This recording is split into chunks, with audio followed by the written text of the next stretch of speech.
That's the third source of maghfirah, right? Doing action. So again, for Ramadan, we need to plan what actions we would be doing, how we need to put in that extra effort.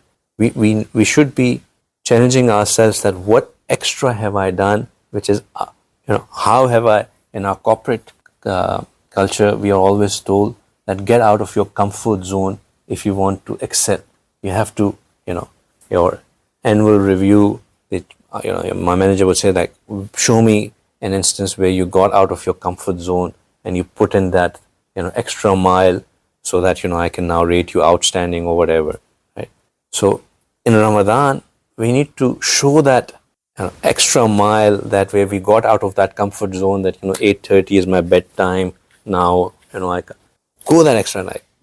At the end of the Ramadan, there should be bags hanging under our eyes, like that's, and not because so that we can show off to anyone, but at least to show to Allah subhanahu wa ta'ala that, Ya Allah, I tried, I made an effort. Fourth thing that is a source of maghfirah is making dua, especially a dua of a moment for another moment.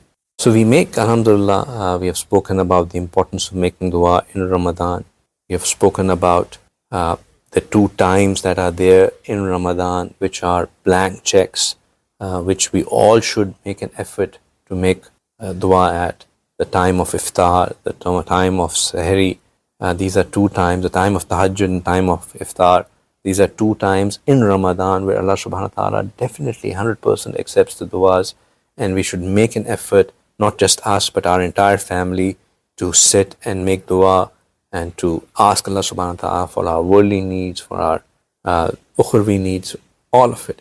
But one thing that helps further, that accentuates or that further reinforces the duas to be accepted, is a dua made via a moment for his moment brother. Making dua for your brother behind their back. When we make, it comes in Hadeeth that when we make dua for our brothers behind their back, Allah subhanahu wa ta'ala asks the angel to say Ameen on them. So meaning that the angel saying Ameen, that dua is accepted for that brother. And then Allah subhanahu wa ta'ala asks the angels to make the same dua for this person who is making dua for his brother behind his back. Tried and tested from Allah that if you are really in need of something, ask for your brother to have that thing. As a student, my Shaykh taught me this, that if you really want to make sure that you get passed, or if you want that you be consistent in your class and you continue studying, make dua for your class fellows to have consistency. Make dua for the success of your class fellows. And alhamdulillah, that dua really, really helped. Because when I made dua for my class fellows, always saying that, Ya Allah, how much effort they are putting in, how much they are sacrificing to come to these classes, allow them to be consistent. And on the back of my mind, I did have this thing that inshallah it will be accepted for me, but it was a sincere dua for them. It was, with Allah there are no pretenses. Allah ko dikhawa nahi kiya ja sakta. Allah knows the niyat. So if you're making the dua, be genuine in making the dua, and inshallah Allah will accept the dua for you, and Allah will accept the dua for your brother, and also for the same dua would be accepted for you.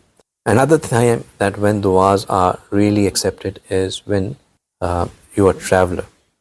As a traveler, the duas are accepted. Now, the beauty of this is that there is no precondition attached to it, that you have to be, a moment of the highest order to be a traveler for your dua to be accepted. It's just that you have to be traveler. You have to be traveler. When it comes to oppressed, there is not even a condition of being a person of Iman.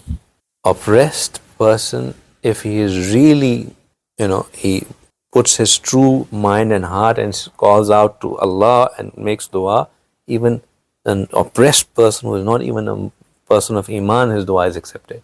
But a traveler who is a person of Iman, he doesn't have to be a highly pious wali of Allah for his dua to be accepted. Any traveler's dua is accepted. If in Ramadan we get the opportunity to travel, people travel for itikaf, people travel for umrah, people travel for other things. In fact, in general, in life, we should be mindful that when we are a traveler, this is a golden opportunity. We sit in the planes, the first thing we do is put on the entertainment system on the plane, and then the rest of the flight is spent, watching or whatever people watch. But that's an opportunity lost. This was a time for dua. This was a time for making dua for you. And now, if as a traveler we make dua for our brothers behind their back, it's even into XX multiply effect. And then in Ramadan we do that, it's like further XXX multiply. So this is another opportunity. And if you're a traveler and you're in Haram, you can imagine where you're taking this to now. Du'as are accepted. Rasulullah once asked Sayyidina Umar radiyallahu ta'ala anhu that La tansa'na min du'aika, that do not forget me in your du'as.